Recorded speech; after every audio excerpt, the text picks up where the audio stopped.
It does seem to me that there are some things within religious scripture that do need to be taken seriously and do need to be taken essentially at face value. That is, some of the very specific legalistic commandments of the Old Testament, for example, or of the Hebrew Bible, I should say.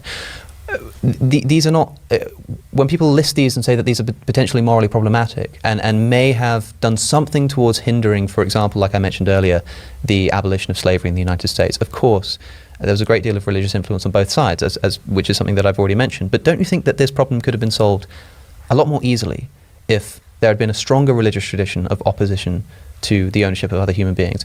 Why can't that have been the case? Okay, because Scripture quite explicitly condones it. Right, and in fact gives you the details of how to do it. That's something that couldn't have been done, in other words, because you've taken this Talmudic law. So this moral principle that's placed outside of meaningful debate. Right. Before we move on, can I ask, where are we getting these buttons from? Are they from Amazon? You know, you press one and everyone's an atheist. There's this wonderful thing Are these available on the market? That I think you both need to use in this conversation, which is imagination. Oh, right. So let's.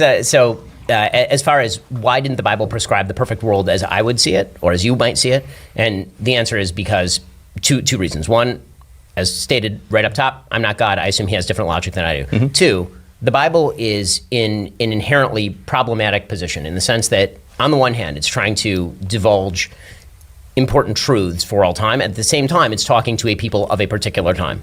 Yes. And this is a well-worn tradition inside Judaism. So to take the slavery example, there is no mandate to hold slaves in the Bible. Right? There are lots of mandates in the Bible. Many, many mandates. There are 613 of them according to my religion, right? That's why I do all these weird things that I do. But one of those mandates is not to hold slaves. Right? And so the idea of there was a society that existed at the time of the Bible in which slaveholding was not only ubiquitous, it was universal, and which was true for virtually all of human history. That's right. And could be justified not just in terms of religious scripture, but in terms of Aristotelian thought. Right? I mean, the great philosophers we like to cite sometimes in the secular tradition are big fans of slavery, and that's true virtually up until the 18th century. Yes. So the idea would be, is this verse attempting to woo people away from a tradition of slavery or to humanize the slaves? Or is it attempting to reinforce that by making it harsher and more difficult? And that's why actually one of the things I enjoy doing in terms of how I study the Bible, for example, is I like to look at contemporaneous religious texts of the time. So yes. I like to study the Bible alongside, for example, Hammurabi's Code. And it's really interesting to notice the differences and where the Bible is liberalizing Hammurabi's Code, for example. Absolutely. And so the idea that a divine revelation has to be given to human beings who are capable of following that in the time. Again, that's part of the difficulty of I think rebutting religion in a certain sense, because again, it seems wiggly, but it really isn't, in the sense that if you believe, as I do, in a God who spoke to human beings in some form or fashion and has to speak to them on a level that they can understand, in ways they can understand, then that immediately is going to discount the ability to do a lot of very radical things that would have appeared radical in 1200 BC, but now appear to be commonplace for us. Yes, I understand this argument, and I've heard it many times.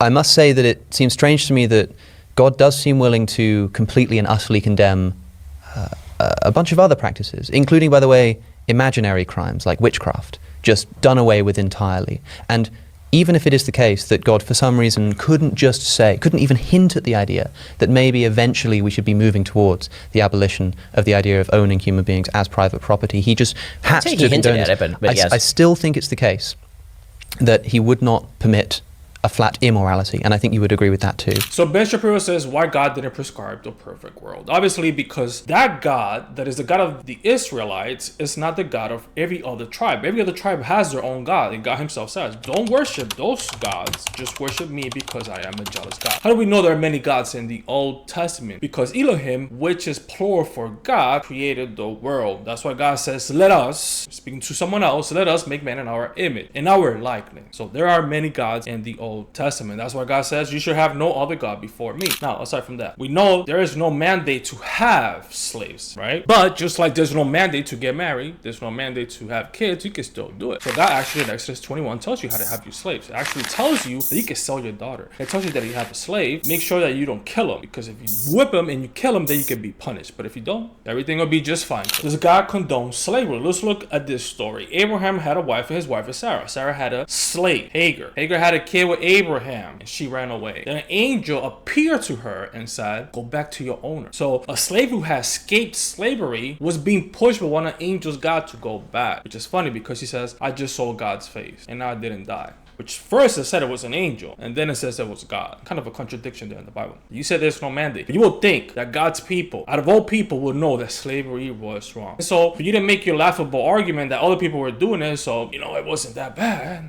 It's a disgrace to your religion. It's disgusting for you to say that just because the entire world was doing it at the time, God's people are justified. God, who led the Israelites out of Egypt, out of slavery, because I guess he believed that slavery was wrong, actually suggested that the Israelites should have their own slaves and would tell them how to keep their own slaves. So yes, was slavery caused by the Bible? Maybe not all slavery that happened throughout time, but the slavery that we experienced in the United States, yes, was produced by the Bible. It was justified by the Bible. And for you to say that because the people who created slavery are the people who freed the slave, we should get a reward for that, kind of really stupid argument as well. Yes, the Old Testament is a really dangerous book that should be removed from the canon because it has no value for society at all.